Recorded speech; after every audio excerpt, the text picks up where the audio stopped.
This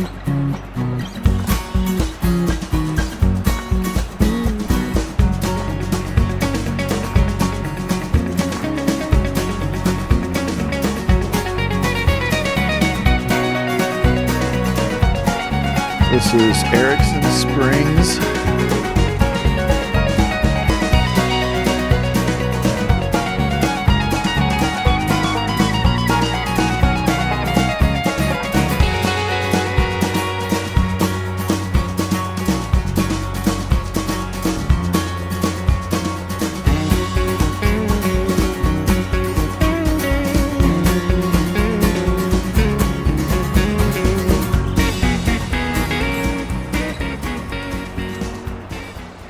So Erikson Springs is one of my favorite places in the world to collect, especially in Colorado. I've been coming here since the late 90s, and I've really collected a lot of good and unique butterflies and moths here. It's really an excellent place to see a variety of different species. So let's see what we can find.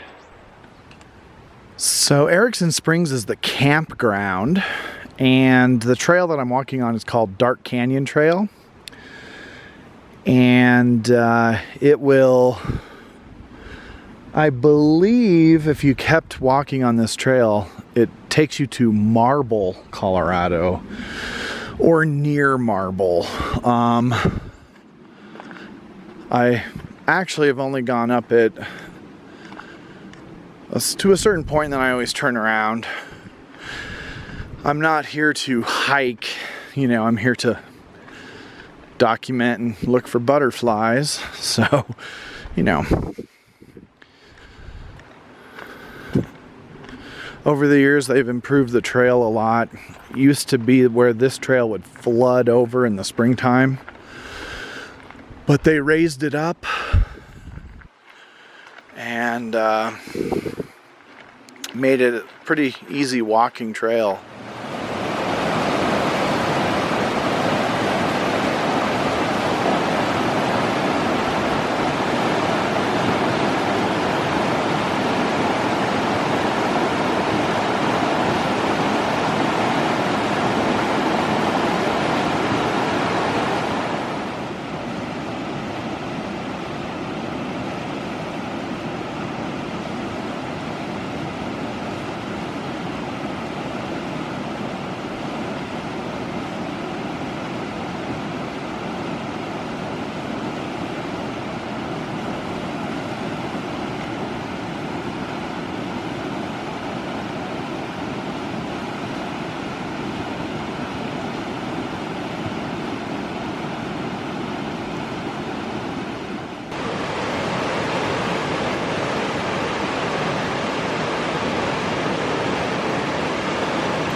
Three swallowtail species, honey. Really?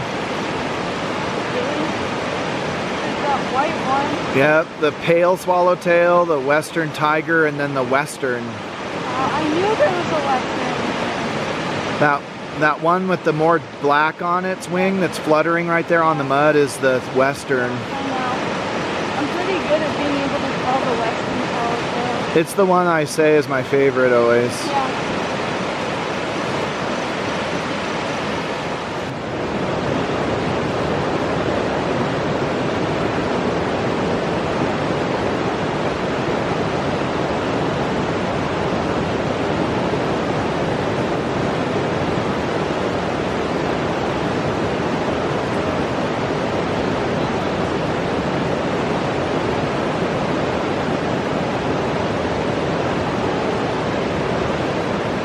Lots of butterflies love this trail, and for years and years I've just been walking up and down this trail catching all kinds of different butterflies.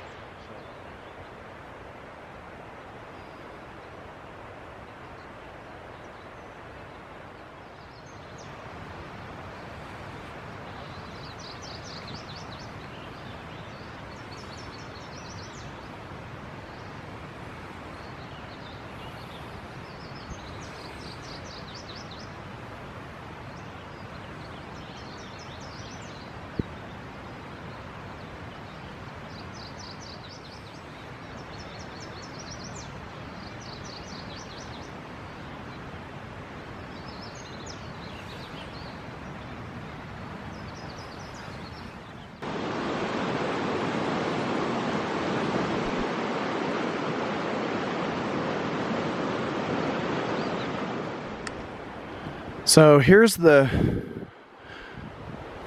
base to the trail that goes up. This tree, about, I don't know, 4 years ago, fell across the trail.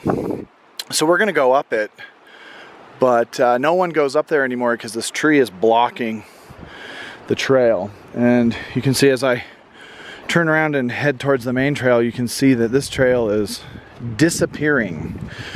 But it has some good butterflies up there. Some ones that I don't see usually down below, such as Anthocris thusa, which is one of the orange tip butterfly complex species that Dr. Paul Oppler named and described. It's up there, but I've never seen it down here on the main trail. It's always up there. So if you look, that's actually a trail that goes up there. We're gonna head up there and see if we can find a couple butterflies. If you look, there's a lot of gamble oak. In July, the Colorado hairstreak is here, and this is one of my common places to collect the Colorado hairstreak. But right now it's the end of May, and I won't see those until at least the middle of July, toward my birthday at the end of July. So you can see the whole hillside of gamble oak. It's just leafing out really well. We have some junipers, but nobody takes this trail anymore because of that tree that has fallen across the bottom of this trail.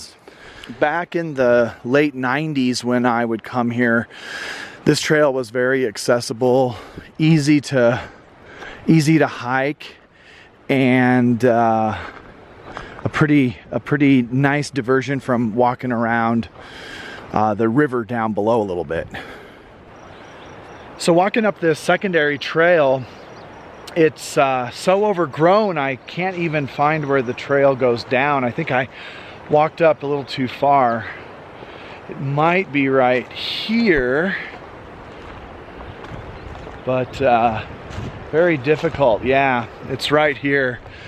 So you can see this is going to be tick central, trying to walk through this overgrown trail. You might not even notice it's a trail, but yeah, this is a former trail going down the side of the hill. Ticks love the damn gamble oak, and so I'm probably going to end up with ticks trying to walk down this trail. Now you can see it's a trail.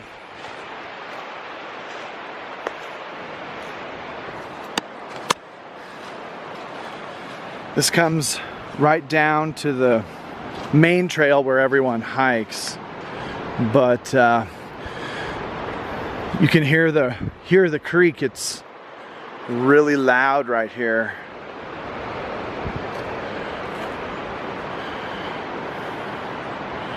I'm not sure I want to go any further on this trail. Ticks.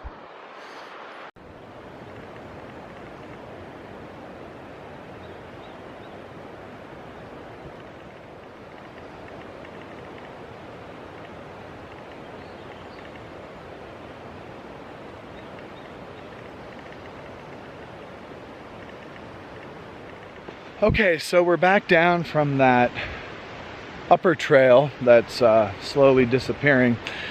I did see 2 Anthocris species, and so my hunch was right. They're still up there. They're out in May.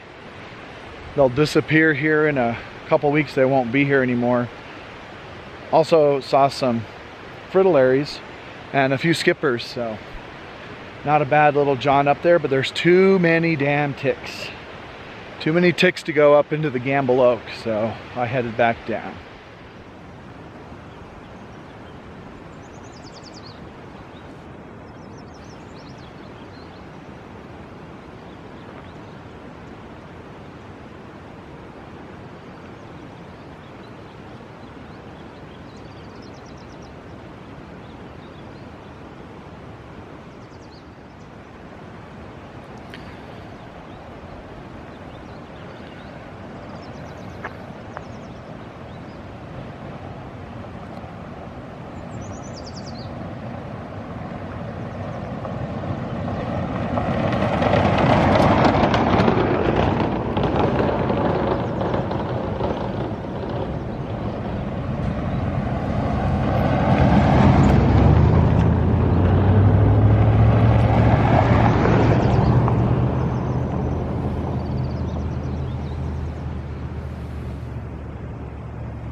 So all these butterflies are mudding along the road. And so every time cars come by, look at our poor little swallowtails. They're getting whacked. I just witnessed the death of a butterfly, and I moved him over into the grass because I felt bad. I can't do anything about it, but they're flying around and then a car comes and hits them.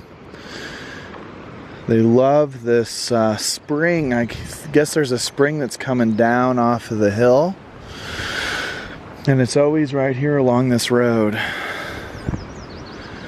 But we have a price to pay with them getting hit by cars.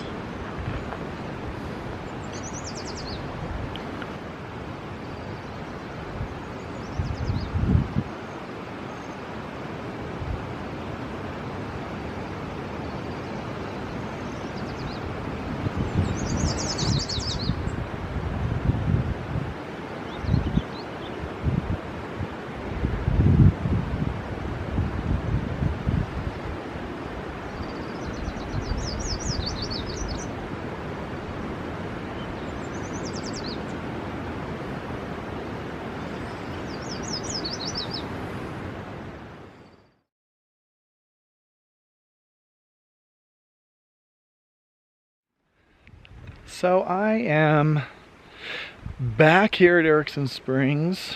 It's July 30th, and I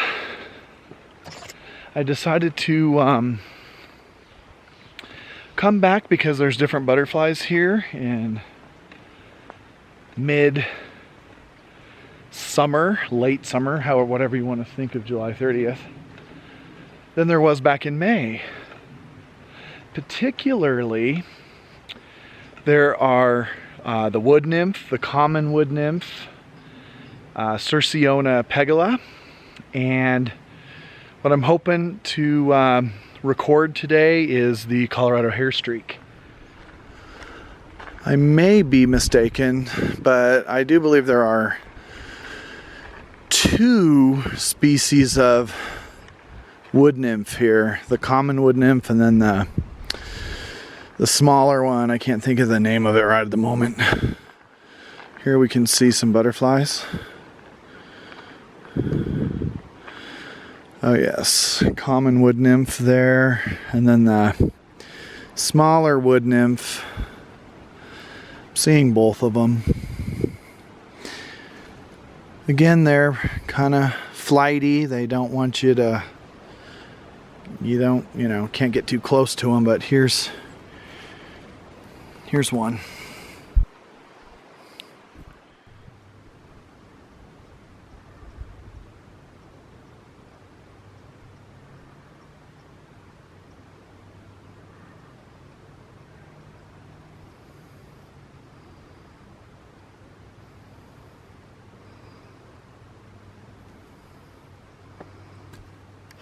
My experience is the ticks are better here in July and August than they are in May.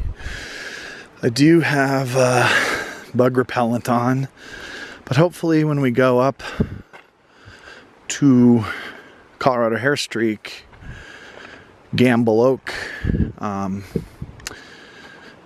we won't have to worry about ticks today.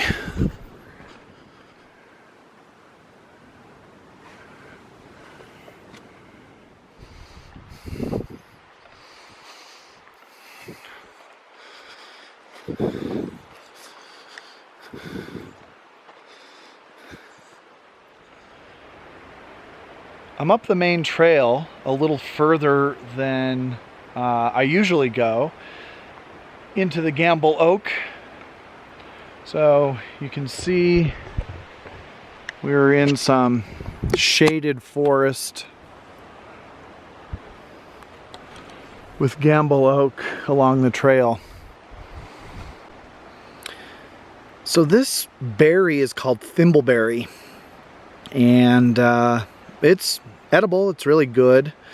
It's all over the forest floor here at Erikson Springs.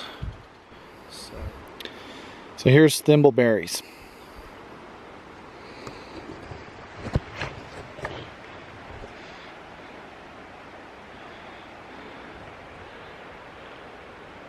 Thimbleberry. I could eat just about 1.5 million of these.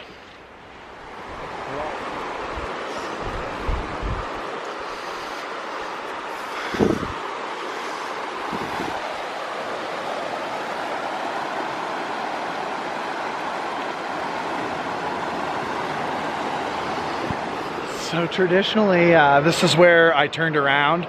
When my daughter was younger, we'd walk this far and then we'd turn around right here, as you can see, up the mountain and everything, and head back to the Erikson Springs campground.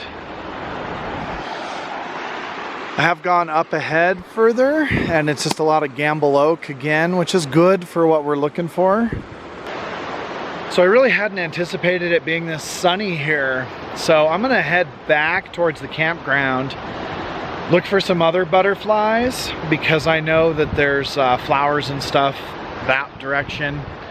It's just kind of...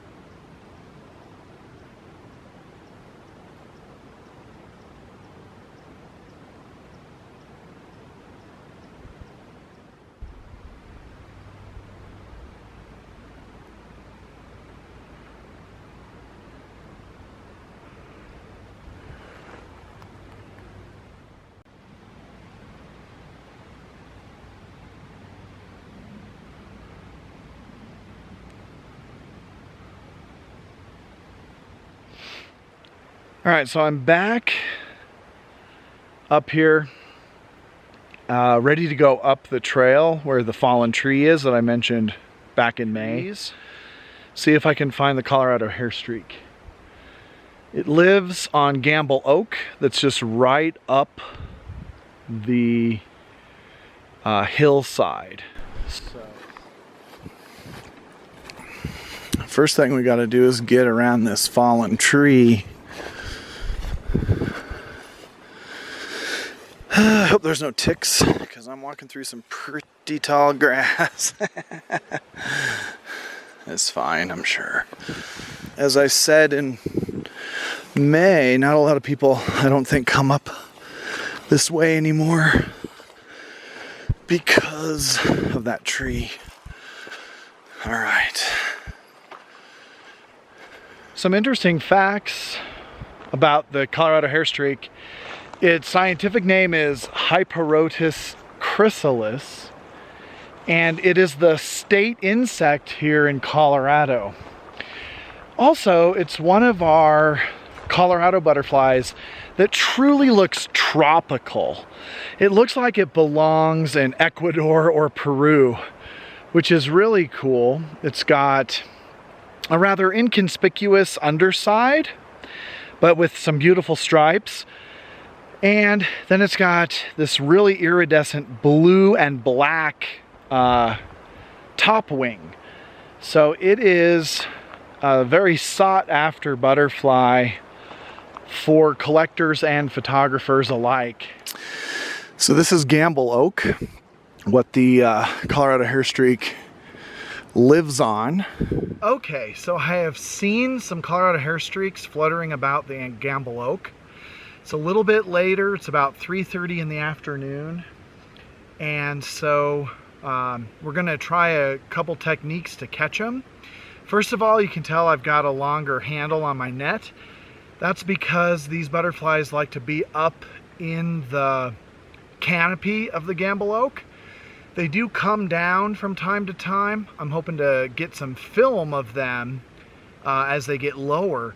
But to collect them, I've got to have a tall net to try and reach them in the canopy of the oak trees. Also, I'm gonna try and kind of scare them out by using my net and shaking the gamble oak.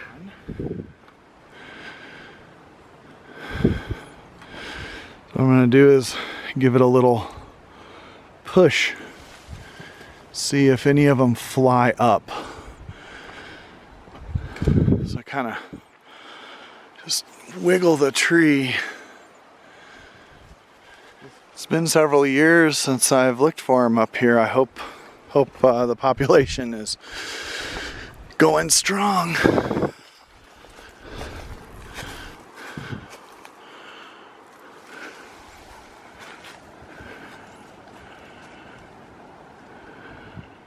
The Colorado hairstreak is a really interesting butterfly because it kind of is uncharacteristic of a typical butterfly.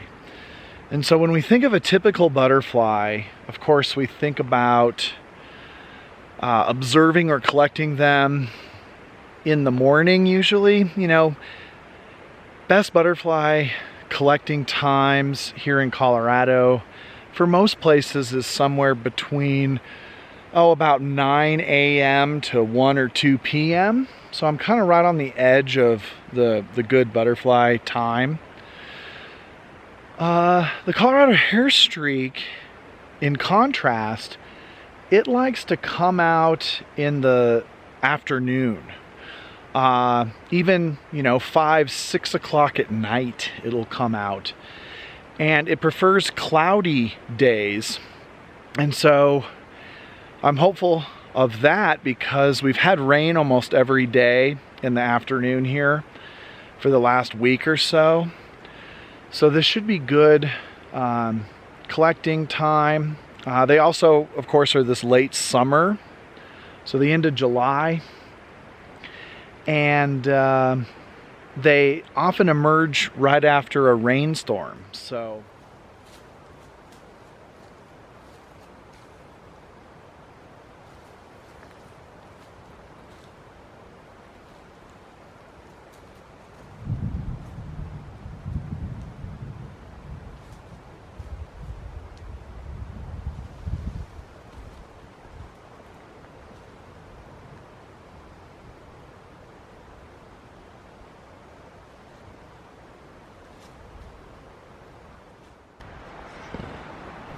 okay, I don't know if the camera's picking it up, but there are Colorado hairstreaks all over flying right now.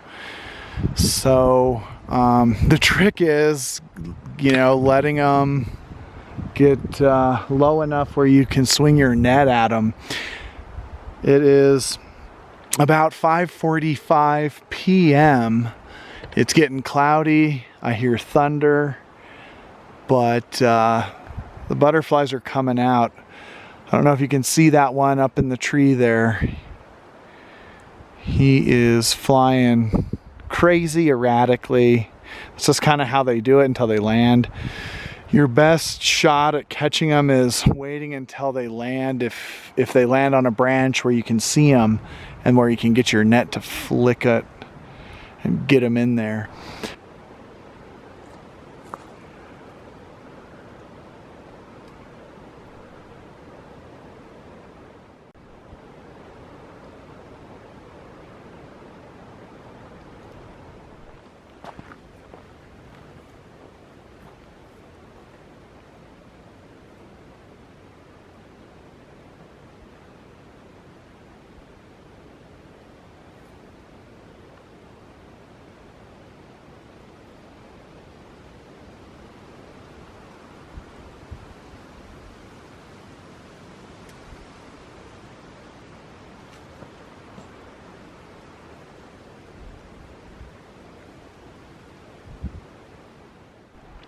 So here's the individual that I collected.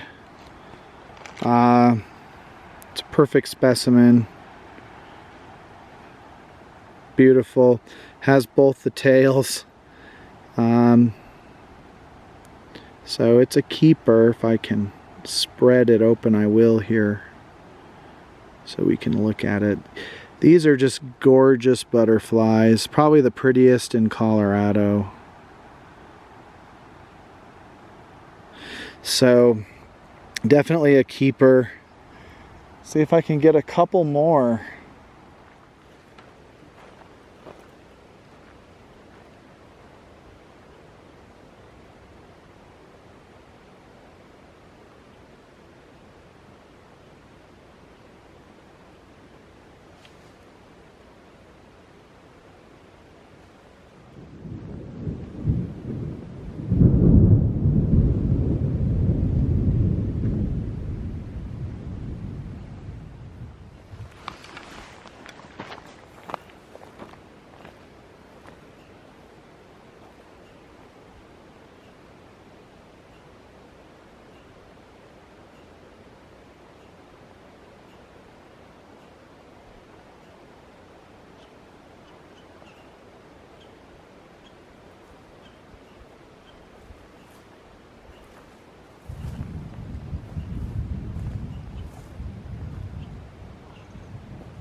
They're hard to catch.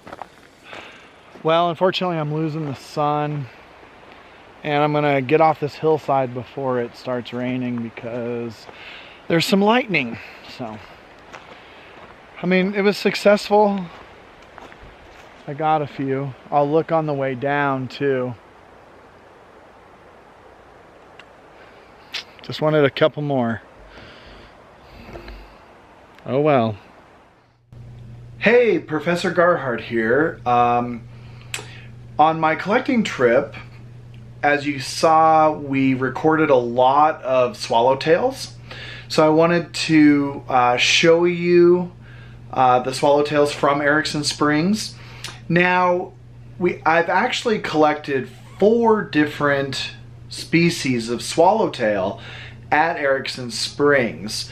One of them we did not see on the trip, but let's look at these, and then I've got a couple real cool things that I've discovered about these swallowtails at Erikson Springs. So here are the 4 species of swallowtails that I have discovered at Erikson Springs. We have Papilio zelicaon, the western swallowtail. We have Papilio eurymedon, the pale swallowtail. Papilio rutulus, the western tiger swallowtail. And then the one in the one that we didn't find in the video is Papilio multicotida. So one of the interesting things that I have discovered at Erikson Springs isn't just the 4 species of swallowtails, but the interesting thing is I have found some aberrant butterflies. Back in 2004, I discovered and collected 2 aberrant butterflies in one morning, and I still kind of kick myself because I didn't look for more at the time, but this was early in my butterfly collecting career, and I really didn't understand at the time the magnitude of what I was collecting. So I have a couple aberrant butterflies that I'd like to show you that are from Erikson Springs. These 2 were both collected in early June of 2004. And they have these butterflies, by the way, are Papilio rutulus, so they're the western tiger swallowtail. The first specimen is a male, and it has really strange markings, a lot more black than normal, but it's also not symmetrical. So one side is a little bit bigger than the other and has different markings. So for example, you can see there's more black on its right hand side than its left. Pretty interesting, pretty cool. And I was told by Dr. Sperling of the University of Edmonton that this is most likely due to temperature changes during the pupal stage. So he said that it probably got really cold and it affected the pupa. Now, the next specimen collected on the same day is, I suppose, more symmetrical. It's again Papilio rutulus, but again a lot more black. Black on the wings, the forewings, and it's a male as well, but very different. So these two are really cool. I've had them, at least the pictures, published in the Lepidopterist Society news journal. Posted those. So two really cool specimens that you don't really see every day.